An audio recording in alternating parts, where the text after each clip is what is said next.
René Descartes adalah seorang filsuf, matematikawan, dan ilmuwan asal Prancis yang sering dianggap sebagai bapak filsafat modern. Pemikirannya menandai peralihan dari tradisi skolastik abad pertengahan menuju pendekatan rasionalistik dan ilmiah yang menjadi ciri khas filsafat dan sains modern. Descartes juga dikenal sebagai penemu geometri analitik yang menjadi dasar matematika modern. René Descartes lahir pada 31 Maret 1596 di La Haye-en-Touraine, yang sekarang Descartes, Prancis. Ia berasal dari keluarga bangsawan kecil. Descartes menerima pendidikan awal di Jesuit College La Fleche, di mana ia mempelajari filsafat skolastik, logika, matematika, dan ilmu alam. Setelah menyelesaikan studinya, ia belajar hukum di Universitas Poitiers. Namun, minatnya lebih condong pada filsafat dan ilmu pengetahuan. Selama beberapa tahun, ia berkelana di berbagai negara Eropa, bertugas sebagai tentara bayaran dan menjelajahi gagasan tentang kebenaran dan metode ilmiah. Descartes berupaya membangun sistem filsafat yang kokoh berdasarkan prinsip-prinsip rasional. Dalam karyanya yang terkenal, Meditations on First Philosophy tahun 1641, ia merumuskan metodologi skeptisisme radikal untuk menentukan kebenaran yang tidak dapat diragukan. Prinsip-prinsip utama Descartes. Yang pertama ada cogito ergo sum. Aku berpikir maka aku ada. Ini adalah fondasi utama pemikirannya. Descartes menyimpulkan bahwa meskipun semua hal lain dapat diragukan, keberadaan pikiran yang meragukan adalah bukti keberadaan dirinya. Yang kedua ada dualisme. Descartes membedakan antara res cogitans atau substansi berpikir atau jiwa dan res extensa, substansi yang memanjang atau materi. Dualisme ini mendasari perbedaan antara pikiran dan tubuh dalam filsafat barat. Yang ketiga dan terakhir ada rasionalisme. Ia menekankan pentingnya akal budi sebagai sumber pengetahuan, berbeda dengan empirisme yang berfokus pada pengalaman indrawi. Assalamualaikum warahmatullahi wabarakatuh. Saya Mustika Rara Ais dengan NIM 0603524044. Di sini saya ingin menjelaskan tentang filsafat Kristen dengan tokoh Augustinus dari Hippo. Saint Augustine of Hippo adalah salah satu tokoh paling berpengaruh dalam sejarah filsafat barat dan teologi Kristen. Ia lahir pada 13 November 354 Masehi di Tagaste, sebuah kota di provinsi Afrika Romawi atau sekarang Souk Ahras Aljazair. Agustin dikenal karena kontribusinya yang besar dalam memformulasikan doktrin-doktrin Kristen, serta untuk karya-karyanya dalam filsafat yang mencakup topik-topik seperti kehendak bebas, takdir, kejahatan, dan pengetahuan. Agustinus dikenal dengan kecerdasannya dan semangat intelektual yang tinggi.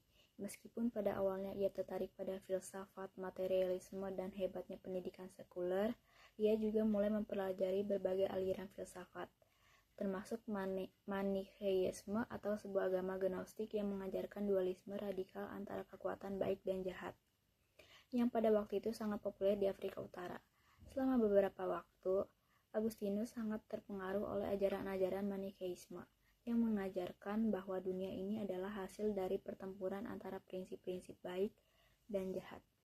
Meskipun Agustinus sangat kritis terhadap ajaran Kristen, pada masa mudanya hidupnya berubah secara drastis ketika ia mendalami ajaran Neoplatonisme atau aliran filsafat yang mengembangkan ajaran-ajaran Plato.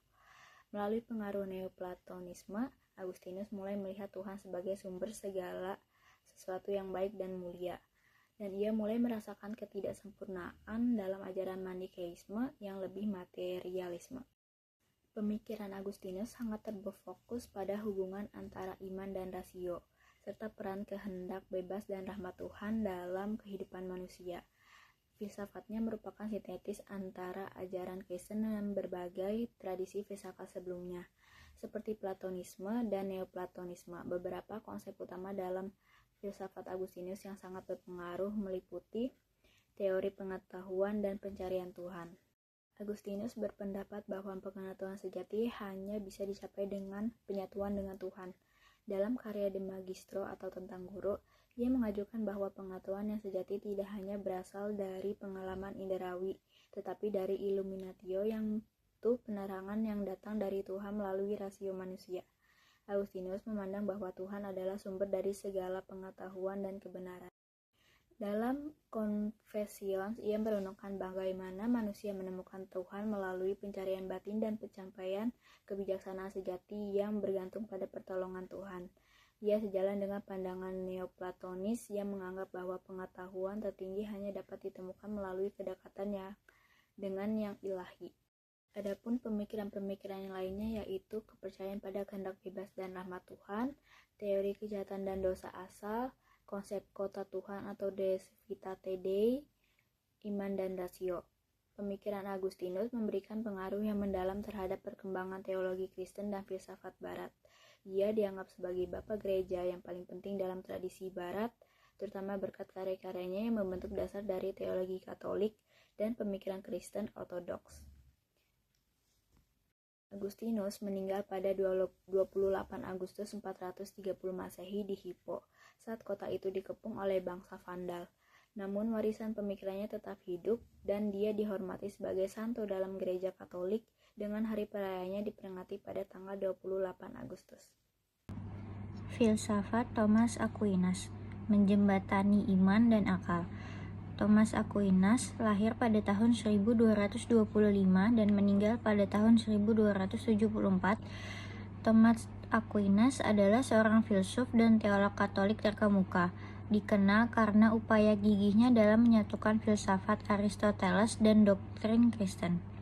Filsafatnya dikenal sebagai filsafat Aquinas, merupakan upaya untuk menunjukkan bahwa iman dan akal bukanlah dua hal yang bertentangan, melainkan saling melengkapi dan mendukung satu sama lain. Aspek utama dalam filsafat Aquinas: bukti-bukti eksistensi Tuhan. Aquinas terkenal dengan 5 argumennya untuk membuktikan eksistensi Tuhan, yang dikenal sebagai 5 jalan. Argumen-argumen ini didasarkan pada observasi dunia fisik dan menggunakan logika Aristotelian untuk menunjukkan bahwa keberadaan Tuhan adalah sesuatu yang dapat dipahami melalui akal. Hukum alam. Aquinas percaya bahwa manusia memiliki hukum alam, yaitu seperangkat prinsip moral yang melekat dalam alam manusia dan dapat dipahami melalui akal. Hukum alam ini menurutnya berasal dari hukum Tuhan dan berfungsi sebagai dasar untuk moralitas dan etika. Teologi alam.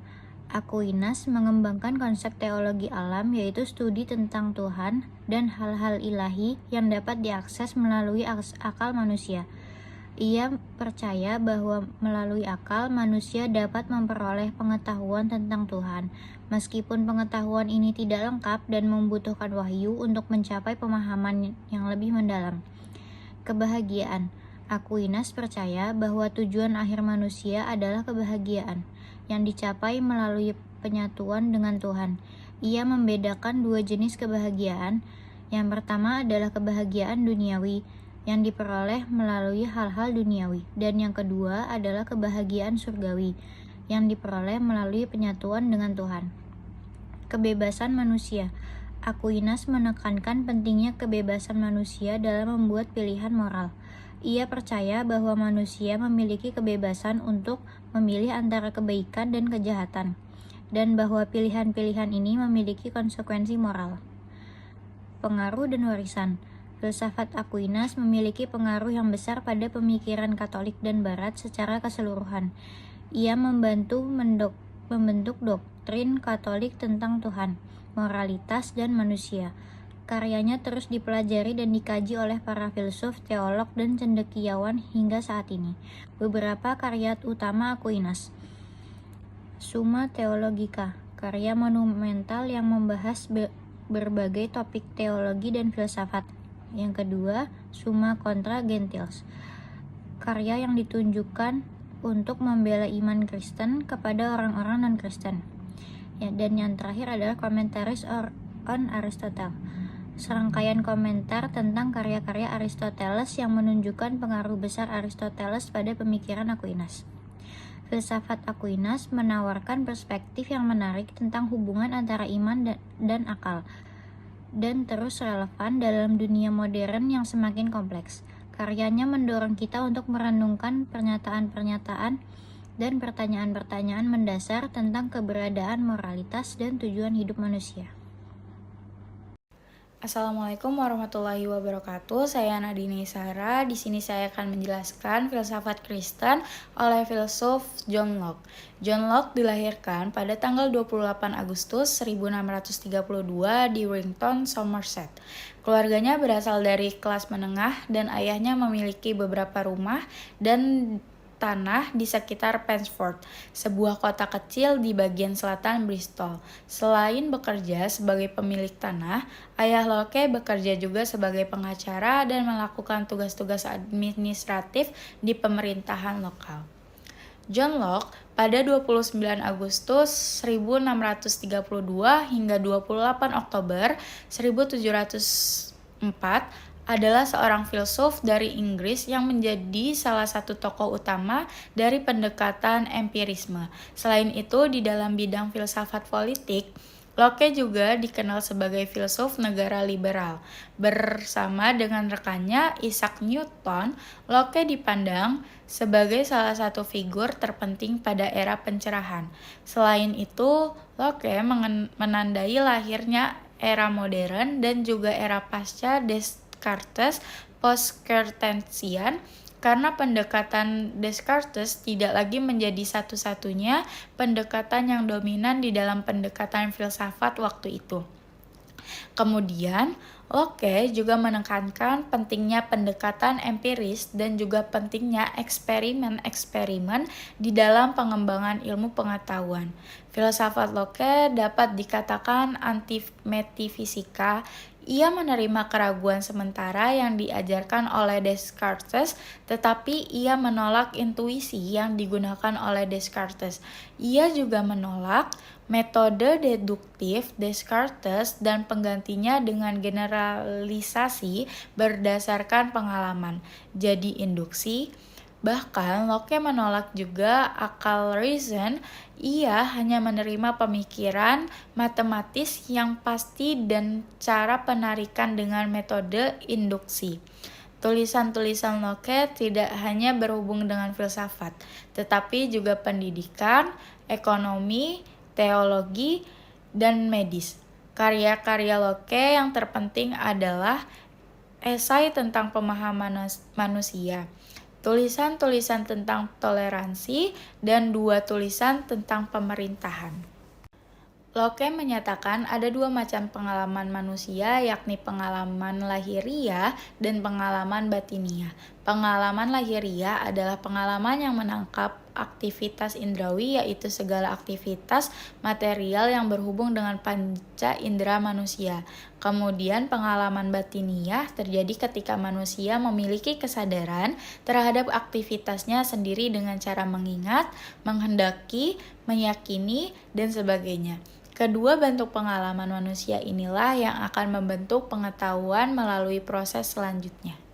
Ada 4 proses manusia mendapatkan pengetahuan. Pertama, pandangan yang hanya diterima oleh satu indera manusia saja. Misalnya, warna diterima oleh mata dan bunyi diterima oleh telinga. 2, pandangan yang diterima oleh beberapa indera, misalnya saja ruang dan gerak. Ketiga, pandangan yang dihasilkan oleh refleksi kesadaran manusia, misalnya ingatan. Keempat, pandangan yang menyertai saat-saat terjadinya proses penerimaan dan refleksi, misalnya rasa tertarik, rasa heran, dan waktu. Pandangan Locke mengenai agama bersifat deistik. Ia menganggap agama Kristen adalah agama yang paling masuk akal dibandingkan agama-agama lain, karena ajaran-ajaran Kristen dapat dibuktikan oleh akal manusia. Pengertian tentang Allah juga disusun oleh pembuktian-pembuktian. Locke berangkat dari kenyataan bahwa manusia adalah makhluk berakal budi, sehingga pastilah disebabkan karena adanya tokoh pencipta yang mutlak dan maha kuasa, yaitu Allah. Ia meyakini bahwa Alkitab ditulis oleh ilham ilahi, namun ia menyatakan bahwa setiap wahyu ilahi haruslah diuji oleh rasio manusia. Tokoh filsafat Kristen selanjutnya ada Immanuel Kant. Immanuel Kant lahir pada tanggal 22 April 1724 di Prusia. dan meninggal pada tanggal 12 Februari 1804.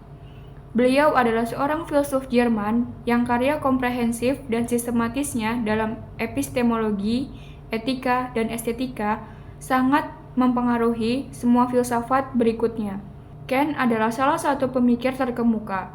Dalam dirinya terdapat tren baru yang dimulai dengan rasionalisme, yaitu menekankan alasan, René Descartes, dan empirisme, yaitu menekankan pengalaman.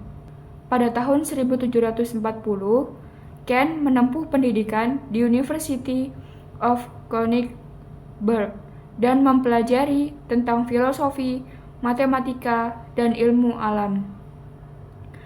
Pada tahun 1755 sampai 1770, Kant bekerja sebagai dosen sambil terus mempublikasikan beberapa naskah ilmiahnya dengan berbagai macam topik.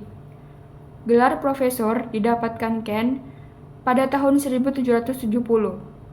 Kant terkenal karena filsafat idealis transendental, yakni bahwa waktu dan ruang tidak nyata secara material, tetapi hanya kondisi ideal a priori terhadap intuisi internal. Selain itu, ia juga membuat penemuan astronomi penting, yaitu penemuan tentang sifat rotasi bumi, yang mengantarkannya memenangkan Berlin Academy Prize pada tahun 1754. Selanjutnya ada pemikiran dari Immanuel Kant. Filsafat Kant lahir dalam perdebatan dua pandangan besar pada saat itu, yaitu rasionalisme dan empirisme. Lewat karyanya, Kant bermaksud memeriksa kesahihan pengetahuan secara kritis, bukan dengan pengujian empiris, melainkan dengan asas-asas a priori dalam diri subjek. Kant berpendapat bahwa rasionalisme dan empirisme harus digabungkan. Rasionalisme sendiri adalah paham yang berpendapat bahwa sumber utama pengetahuan manusia adalah akal atau idea. Kant berpendapat bahwa rasionalisme memiliki masalah untuk menghubungkan kepastian logisnya dengan kenyataan. Sedangkan empirisme yakni paham yang berpendapat bahwa sumber pengetahuan yang akurat adalah dari pengalaman indrawi. Kant berpendapat bahwa empirisme lebih mementingkan pengalaman dan aspek dinamisasi, namun tidak memiliki konsep penggambaran pengalaman. Kant berpendapat bahwa pengetahuan manusia diperoleh dari kombinasi antara daya penerimaan indah dan pemikiran rasional. Karya Kant yang paling terkenal adalah Critique of Pure Reason, yang diterbitkan pada tahun 1781 dan direvisi pada tahun 1787. Karya ini merupakan risalah yang berusaha menunjukkan ketidakmungkinan satu jenis metafisika dan meletakkan dasar bagi metafisika lain. Secara ringkasnya, pemikiran filsafat Kant diantaranya yaitu yang pertama, filsafat kritis. Kant berpendapat bahwa otonomi manusia adalah gagasan mendasar dari filsafat kritis. Ia juga berpendapat bahwa akal budi manusia memberikan hukum moral yang menjadi dasar kepercayaan pada Tuhan, kebebasan, dan keabadian. Yang kedua ada sumber ilmu pengetahuan. Kant berpendapat bahwa sumber ilmu pengetahuan adalah akal dan pengalaman. Yang ketiga ada moral dan kebaikan. Kant berpendapat juga bahwa semua orang diperlakukan setara dalam kebebasan. Selanjutnya ada etika dan pendidikan, bahwa akal pikiran adalah dasar bagi etika. Yang selanjutnya ada keadilan dan kebebasan, bahwa keadilan dan kebebasan memiliki kaitannya. Lalu ada ketuhanan. Kant menggunakan argumen teologi untuk mengungkapkan mengenai alam dan keberadaan Tuhan. Lalu ada metafisika. Kant mengembangkan metafisika menggunakan unsur a priori. Dan yang terakhir, ada idealisme transendental. Kant dikenal sebagai penulis doktrin filsafat idealisme transendental yang dituangkan dalam risalahnya yang paling terkenal berjudul Critique of Pure Reason. Auguste Comte yang lahir pada tanggal 19 Januari 1798 sampai 5 September 1857 Masehi adalah seorang filsuf Prancis yang dikenal karena memperkenalkan bidang ilmu sosiologi, yang dikenal karena memperkenalkan juga aliran positivisme. Melalui prinsip positivisme, Comte membangun dasar yang digunakan oleh akademis saat ini, yaitu pengaplikasian metode ilmiah dalam ilmu sosial sebagai sarana dalam memperoleh kebenaran. Comte juga merupakan tokoh yang pertama menciptakan istilah sosiologi, sehingga ia mendapat julukan sebagai Bapak Sosiologi Dunia. Comte lahir di Montpellier, sebuah kota kecil di bagian barat daya dari negara French. Setelah bersekolah di sana, ia melanjutkan pendidikan di École Polytechnique di Paris. École Polytechnique saat itu terkenal dengan kesetiaannya pada gagasan republikanisme dan filosofi proses. Pada tahun 1816, Politeknik tersebut ditutup untuk reorganisasi. Comte pun meninggalkan École dan melanjutkan pendidikannya di Sekolah Kedokteran Montpellier. Tak lama kemudian, ia melihat sebuah perbedaan yang mencolok antara agama Katolik yang ia anut dengan pemikiran keluarga monarki yang berkuasa, sehingga ia terpaksa meninggalkan Paris.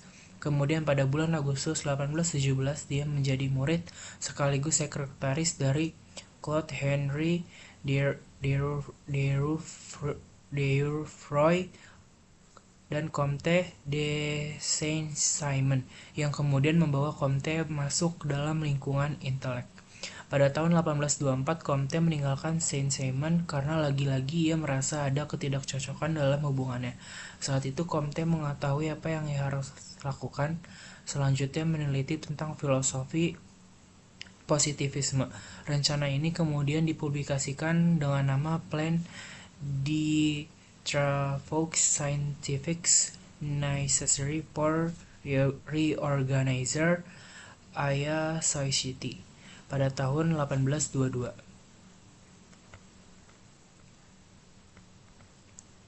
Tetapi ia gagal mendapatkan posisi akademis sehingga menghambat penelitiannya. Kehidupan dan penelitiannya kemudian mulai bergantung pada sponsor dan bantuan finansial dari beberapa temannya.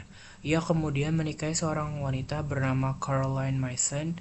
Comte dikenal arogan, kejam, dan mudah marah, sehingga pada tahun 1826 dia dibawa ke sebuah rumah sakit jiwa, tetapi ia kabur sebelum sembuh. Kemudian setelah kondisinya distabilisasikan oleh Mason, ia mengerjakan kembali apa yang dulu ia rencanakan. Namun sayangnya ia divorce dengan Mason pada tahun 1842 karena alasan yang belum diketahui. Saat-saat di antara pengerjaan kembali rencananya sampai pada perceraian, ia mempublikasikan bukunya yang berjudul Liqueurs de Philosophie Positivistique. Pada tahun 1844, Comte menjalin kasih dengan Clotilde de Vaux dalam hubungan platonis setelah Clotilde wafat. Kisah cinta ini menjadi kuasi atau religius. Lalu tak lama dalam hubungannya yang platonis setelah Clotilde wafat, Comte menerbitkan bukunya yang berjudul Système de Politique Positive pada tahun 1851 hingga 1854. Lalu Comte wafat di Paris pada tanggal 5 September 1857 dan dimakamkan di Cimetière de Père Lachaise.